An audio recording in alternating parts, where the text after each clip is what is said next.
can leave. Alright. According to the Federation of American Immigration Reform, America is currently home to 9 million legal residents, immigrants, and 13 million illegal immigrants. In 2010, the U.S. Census showed that the Latino population make up 16% of America. Now, where am I going with this? The Latino population has been growing for the last decade due to unlawful immigration, and it has become a hot topic among politicians today. In 2010, Arizona Governor Jan Brewer put into effect SB 1070, which is aimed toward identifying, prosecuting, and deporting illegal immigrants. Right. Supporters of this bill say that it's a long overdue response to the immigration problem and deemed it a drastic but necessary step due to the federal government's inactivity. The opponents of the bill say that it violates civil rights, and even President Obama said that SB 1070 is terribly misguided and it undermines the very notion of fairness that we Americans cherish today. But according to the New York Times polls, 60% of Americans are shown in support of this bill. And so today, I'll argue that you too also need to support SB 1070. In this speech, I'll argue that illegal immigrants hurt the economy, and I'll argue that SB 1070 policies will save the economy, and I'll argue that SB 1070 does not violate any civil or human rights. The main reason that state government fights illegal immigration is the financial burden that it causes upon the state and its taxpayers. Nobel Prize-winning economist Milton Friedman stated that you cannot have free immigration and a welfare state. This Friedman principle has been proven across the nation with multiple states where individuals pay little to no taxes, but still takes advantage of public services, right? Has a heavy consequence on the state and its taxpayers. Economist Robert Rector in 2007 conducted an extensive study on the net fiscal cost of illegal immigration on all levels of government in the United States, and concluded that illegal immigration costs this country $89.1 billion.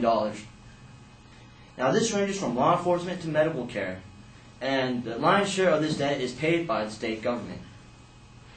But by far, the biggest contributing factor to the cost is providing free education to illegal immigrants from K through 12. For example, in Arizona, in 2005, had to provide free education for 475 million illegal immigrants, and it cost the state $1 billion, with 750 million dedicated to primary and secondary school. Even local communities have taken arms against illegal immigration, with, for example, Hazleton, Pennsylvania, in 2006 enacting an ordinance barring the employment and the harboring of illegal immigrants. What caused Hazleton, Pennsylvania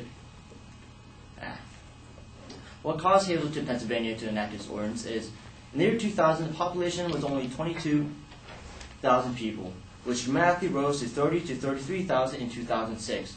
Even though there was a great increase in population size, the amount of tax collected by that community remained stagnant. So public services that directly reflect the population size, such as trash disposal, price increased by 50%. And the school district's funding for English as a second language program rose from $130,000 to $1 million. SB 1070 seeks to eliminate all costs by illegal immigration by increasing the rate of deportations, while at the same time discouraging new illegal immigrants to enter our country and increasing the illegal immigrants already residing in the United States to deport themselves with minimum expense to the government.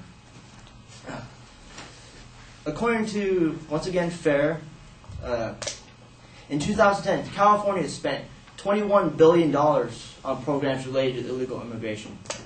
If we manage to eliminate all costs of illegal immigration, we can fund programs such as education, law enforcement, or medical care, instead of having to enact Prop 30, which raised the sales tax in 2013.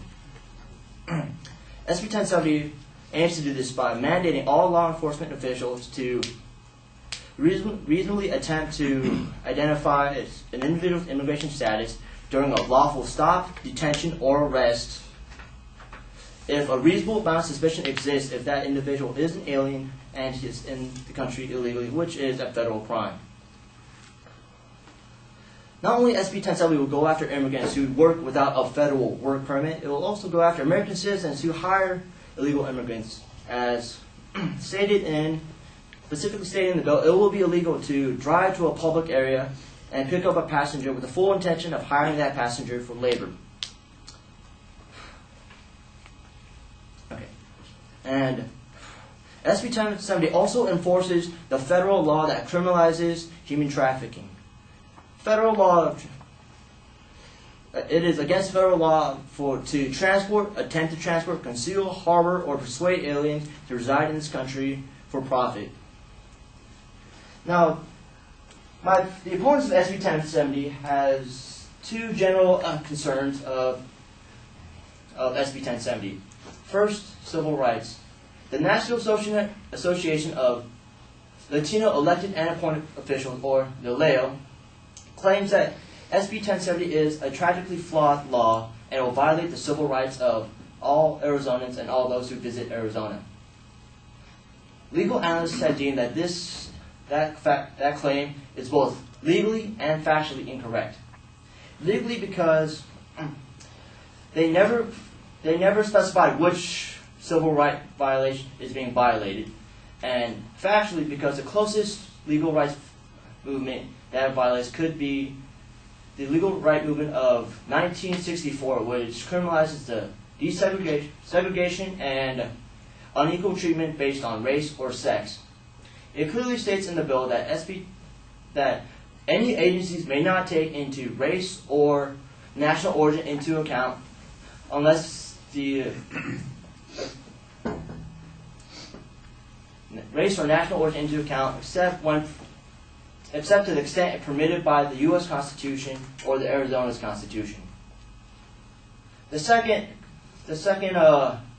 reason why SB 1070 is looked down upon is the claims against human rights. As the most noteworthy speaker of SB 1070 violating human rights is the Mexican President Felipe Calderon. He claims that SB 1070 criminalizes immigration and it violates human rights. Both cases, right, they're legally and factually incorrect. SB 1070 does not criminalize migration. It merely enforces federal law that governs our immigration policy. And it does not violate any human rights because it clearly states in the International Covenant of Civil and Political Rights states that 1. Everyone that's lawfully in a territory has the freedom of movement and may choose his residence. 2. Everyone has the freedom to leave any country, including his own. 3. There will be no restrictions placed upon the above-mentioned freedom unless governed by law. So in this speech, I have argued that illegal immigrants hurt the economy, on how SB 1070's policies will save the economy, and how SB 1070 does not violate any human laws. Illegal immigration is a huge problem in America, and is not a victimless crime. It puts burdens on taxpayers and on all taxpayers, and